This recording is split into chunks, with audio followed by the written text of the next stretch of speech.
Anywhere, but there are some summer deals out there, and the global economy is also helping out. So let's bring in travel expert Jeanenne Tornatore, which we know you're working with Visit Texas today, but we'll get to that in a minute. We've been teasing all morning. It's not a bad time to go overseas. Why is that? Well, for the first time in 20 years, the U.S. dollar's reached parity with the euro. So the strength of your dollar means that your money's going to go further in these European destinations. And late summer is a really great sweet spot for a lot of these European tours, places like Italy, Croatia, Portugal, Spain. So once you get to past the end of August, September, even into the early fall, this is a great time, especially for those active trips that we're seeing are really popular, the cycling tours, the walking tours.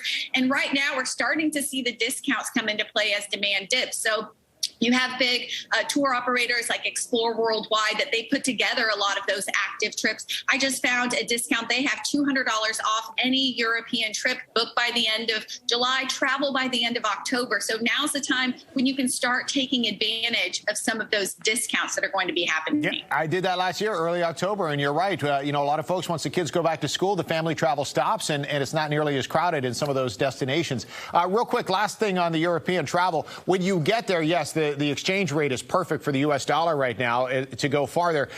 Do you think the airfare, the getting there, that's the tough part right now, will that change in the near future? Well, you know, we've all been seeing the headlines for airlines. I think that's where you're really going to have to really look around, you know, make sure that you're kind of traveling midweek, looking at multiple airports just to find the best deal. I think the airfare is going to remain high for a while, so you're going to have to offset some of those costs with those package discounts and then what you're going to save on the ground once you get there. All right. We mentioned you're in Texas, so if we're doing any domestic travel right now, a lot of times you think Texas, you think, oh, we'll go to Austin, we'll go to Dallas, maybe the San Antonio Riverwalk. You're finding some other places to check out. Well, a lot of people don't think of Texas for beach destinations, but I'm actually coming to you today from the beautiful San Luis Resort in Galveston, Texas, which is actually an island destination. You have 32 miles of beautiful beaches. I like it for late summer because the crowds do, again, like many places, start to dip come mid-August, but it's also just a 45-minute drive from the Houston Hobby Airport. So it's really easy to get to from a major hub airport. And of course, you have great beaches, so many family attractions here. You're seeing their historic Pleasure Pier. Now you're seeing their Moody Gardens, which is this 242-acre complex that actually houses a tropical rainforest, an aquarium, a penguin encounter. But it's also a really historic town as well. I have my daughter here with me, and we went on a historic ghost tour last night. They have a really historic downtown. They have their historic seaport with their 1877 tall ship here you're seeing that you can take tours of. So a lot going on here beyond just the beaches. And I do think you're right. A lot of people think these big cities in Texas, but even outside of places like Austin and Dallas, you have these small towns like Bastrop, which is just 45 minutes outside of Austin.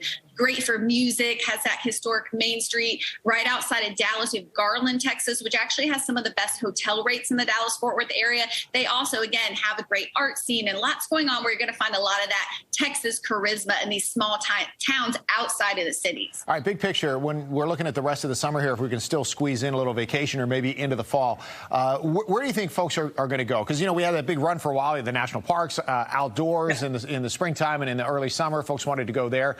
Where do you think are going to be the it destinations, whether by destination itself or affordability? Well, I think, look, affordability in general comes into play a little bit more late summer because demand really starts to drop in a lot of the major destinations. But you mentioned national parks. I think a lot of people are still looking for those outdoor escapes. I love South Dakota this time of year. Again, when you get to early September after their high season, which ends at the end of August, you're going to find more availability in campsites and lodging properties. And South Dakota is one of those states where they have 6 national parks and monuments, all within a day's drive within the states. Of course, you have Mount Rushmore, but you also have Badlands National Park, Wind Caves National Park, historic Deadwood, Crazy Horse Memorial, and that's just to name a few. And they have a lot of great events, which is something you're typically going to see come September in a lot of these destinations. Are really driven to keep people coming back in when demand starts to soften. So they have everything from their Buffalo Roundup in Custer State Park. They have a hot air balloon festival. I could keep going. But again, look to these type of national park destinations come September when the crowds start to go away. You could really enjoy them and save some money. All right, good advice and something to look forward to. Jeanenne, thanks very much. Enjoy the Texas beaches in the meantime. Will do. My pleasure.